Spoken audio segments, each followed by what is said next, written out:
Lives of the Most Eminent Painters, Sculptors, and Architects by Giorgio Vasari. Niccolo Aretino, Niccolo d'Arezzo, or Niccolò di Piero Lamberti. Sculptor. About the same time, engaged in the same pursuit of sculpture, and almost of the same excellence in the art, lived Niccolò di Piero, a citizen of Arezzo, to whom nature was as liberal with her gifts of intellect and vivacity of mind as fortune was niggardly with her benefits. He then, being a needy fellow, and having received some affront from his nearest of kin in his own country, departed in order to come to Florence, from Arezzo, where, under the discipline of Maestro Moccio, sculptor of Siena, who, as it has been said in another place, wrought some works in Arezzo, he had applied himself to sculpture with no little fruit, although the said Maestro Moccio was not very excellent. And so, having arrived in Florence, Niccolo at first for many months wrought whatsoever work came to his hand, both because poverty and want were pressing him hard, and also out of rivalry with certain young men, who, competing together honourably with much study and labour, were occupying themselves with sculpture. Finally, after many labours, Niccolo became a creditable sculptor, and was commissioned by the wardens of works of Santa Maria del Fiore to make 2 statues for the Campanile. These statues, having been placed therein on the side facing the canon's house, stand one on either side of those that Donato afterwards made, and since nothing better in full relief had been seen, they were held passing good. Next, departing from Florence by reason of the plague of 1383, he went to his own country. There he found that by reason of the said plague, the men of the confraternity of Santa Maria della Misericordia, whereof we have spoken above, had acquired great wealth by means of bequests made by divers persons in the city through the devotion that they felt for that holy place, and for its brethren, who attend to the sick and bury the dead in every pestilence, without fear of any peril, and that therefore they wished to make a façade for that place, but in greystone, for lack of a supply of marble. This work, which had been begun before in the German style, he undertook to do, and assisted by many stonecutters from Settignano, he brought it to perfect completion, making with his own hands, in the lunette of the façade, a Madonna with the Child in her arms, and certain angels who are holding open her mantle, under which the people of that city appear to be taking shelter, while San Laurentino and San Pergentino, kneeling below, are interceding for them. Next, in 2 niches at the sides, he made 2 statues, each 3 braccia high, namely one of St. Gregory the Pope, and one of San Donatus the Bishop, protector of that city, with good grace and passing good manner. It appears that in his youth, before making these works, he had formerly made 3 large figures of terra cotta, which were placed over the door of the Vescovado, and which are now in great part eaten away by frost, as is also a St. Luke of grey stone, made by the same man while he was a youth, and placed in the façade of the said Vescovado. In the Pieve, likewise, in the chapel of San Biagio, he made a very beautiful figure of the said saint in terra cotta, and one of that saint in the church of St. Antonio, also in terra cotta and in relief, and another saint seated over the door of the hospital of the said city. While he was making these and some other similar works, the walls of Borgo a San Sepolcro were ruined by an earthquake, and Niccolo was sent for to the end that he might make, as he did with good judgment, a design for a new wall, which turned out much better and stronger than the first.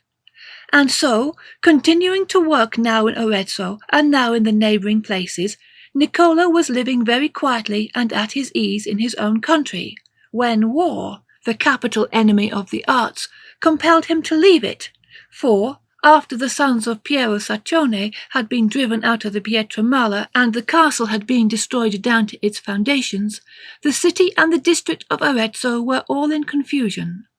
Wherefore, departing from that territory, Niccolo betook himself to Florence, where he had worked at other times, and for the Warden of Works of Santa Maria del Fiore he made a statue of marble, 4 braccia high, which was afterwards placed on the left hand of the principal door of that church. In this statue, which is an Evangelist seated, Niccolo showed that he was truly an able sculptor, and he was therefore much praised, since up to then there had not been seen, as there was afterwards, any better work in holy round relief. Being then summoned to Rome by order of Pope Boniface IX, as the best of all the architects of his time, he fortified and gave better form to the castle of St. Angelo. On returning to Florence, he made 2 little figures in marble for the Masters of the Mint, on that corner of Orsanmichele that faces the Guild of Wool, in the pilaster above the niche wherein there is now the St. Matthew, which was made afterwards. And these figures were so well made and so well placed on the summit of that shrine that they were then much extolled, as they have been ever afterwards, and in them Niccolo appears to have surpassed himself, for he never did anything better. In short, they are such that they can stand beside any other work of that kind, wherefore he acquired so great credit that he was thought worthy to be in the number of those who were under consideration for the making of the bronze doors of San Giovanni, although when the proof was made, he was left behind, and they were allotted, as will be said in the proper place, to another. After these labours Niccolo went to Milan, where he was made overseer of the works of the Duomo in that city, and there he wrought some things in marble which gave great satisfaction. Finally, being called back to his own country by the Aretines, to the end that he might make a tabernacle for the sacrament, while returning he was forced to stay in Bologna and make the tomb of Pope Alexander V, who had finished the course of his years in that city, for the convent of the Friars Minor. And although he was very unwilling to accept this work, he could not, however, but comply with the prayers of Messer Leonardo Bruni, the Aretine, who had been made a highly favoured secretary of that pontiff. Niccolo then made the same tomb and portrayed the Pope thereon from nature, although it is true that from lack of marble and other stone the tomb and its ornaments were made of stucco and brickwork, and likewise the statue of the Pope on the sarcophagus, which is placed behind the choir of the said church. This work finished, Niccolo fell grievously sick and died shortly afterwards at the age of 67, and was buried in the same church in the year 1417. His portrait was made by Galasso of Ferrara, very much his friend, who was painting at that time in Bologna in competition with Jacopo and Simone, painters of Bologna, and one Cristofano. I know not whether of Ferrara, or as others say, of Modena, who all painted many works in fresco in a church called the Casa di Mezzo, without the Porta di San Mammolo. Cristofano painted scenes on one side, from the creation of Adam by God up to the death of Moses.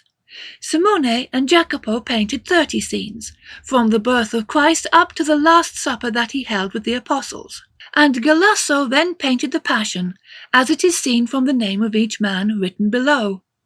These pictures were made in the year 1404, and afterwards the rest of the church was painted by other masters with stories of David, wrought with a high finish. And in truth, it is not without reason that these pictures are held in much esteem by the Bolognese,